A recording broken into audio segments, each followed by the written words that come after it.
are spicy, books changing how Desi women view love and intimacy. These stories, rich in fantasy and desire, are no longer just guilty pleasures, but cultural talking points that inspire conversations about empowerment, consent, and emotional honesty. Yet, the debate remains as to whether such books foster realistic perspectives or romantic delusions. Are they encouraging healthy exploration of intimacy or quietly distorting expectations of love?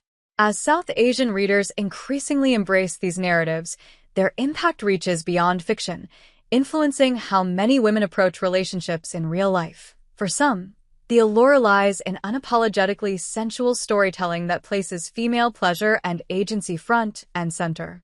For others, the concern is that these passionate worlds can create unrealistic ideals that reality rarely matches. Within South Asian communities, where conversations about intimacy often remain veiled and taboo, this shift is particularly striking. The rise of romanticy marks a cultural movement that challenges shame and celebrates self-expression, but it also invites reflection on how fantasy intersects with identity and lived experience.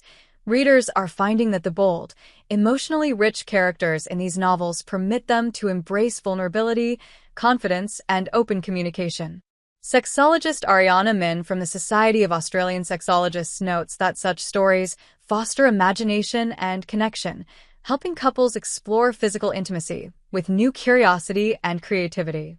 By normalizing conversations about female desire and consent, these books are dismantling long-held taboos around women's pleasure. British Asian reader Jaspreet explains, "For me, it's not even about finding some fantasy guy, it's more about how they dig into what women actually feel and want when it comes to intimacy.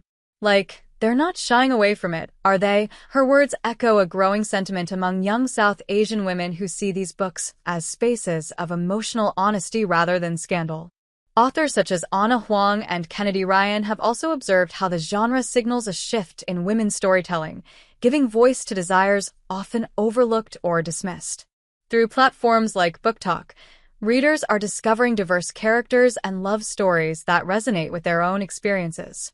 For many Desi women, this representation fosters self-worth and sexual autonomy, proving that romance fiction can be both entertaining and transformative. However, not everyone sees these stories as entirely positive. Critics argue that constant exposure to idealized passion and perfect lovers can warp expectations of real-world romance. Academic research from Brigham Young University found that while fantasy romance shapes romantic ideals, most readers can still distinguish between fiction and reality. Yet, the emotional pull of these tales can subtly influence what people believe relationships should look like: flawless chemistry, unwavering devotion, and dramatic passion. Aisha, a British Pakistani reader, admits that the line between fantasy and reality can blur. "I'll be sat there, absolutely engrossed in some millionaire bad boy drama, and then I'll look up and remember I'm still single." They definitely give you some wild ideas. Despite laughing at their exaggerated tropes, she acknowledges that such stories can momentarily heighten longing or dissatisfaction with everyday relationships. Philosopher Heidegger and other scholars warn that without media literacy or strong sex education, younger readers may misinterpret fantasy as attainable reality. They may start believing that intimacy should always feel magical or that relationships without constant passion are failures. This concern is particularly relevant for teenagers or inexperienced readers still forming ideas about love. The risk lies not in the stories themselves, but in the silence surrounding real discussions about emotional health, consent, and realistic connection. In South Asian culture, where open conversations about intimacy are often limited, spicy fiction provides a rare avenue for expression. Scholars suggest that these books allow women to safely explore taboo desires without fear of judgment. For some readers, this becomes a form of liberation, a way to reclaim sexual identity and self-awareness. For others, it functions more as escapism, a fantasy world detached from the complexities of real relationships. Nina, a British Punjabi reader, shares, "They've messed with my head, but in a good way. Like, before, I was cool with a quick text.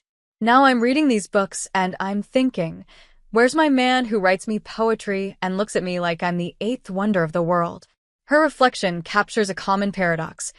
Fantasy can both inspire self-worth and inflate ideals that reality struggles to meet. For South Asian women navigating dual cultural expectations, romantasy offers something radical.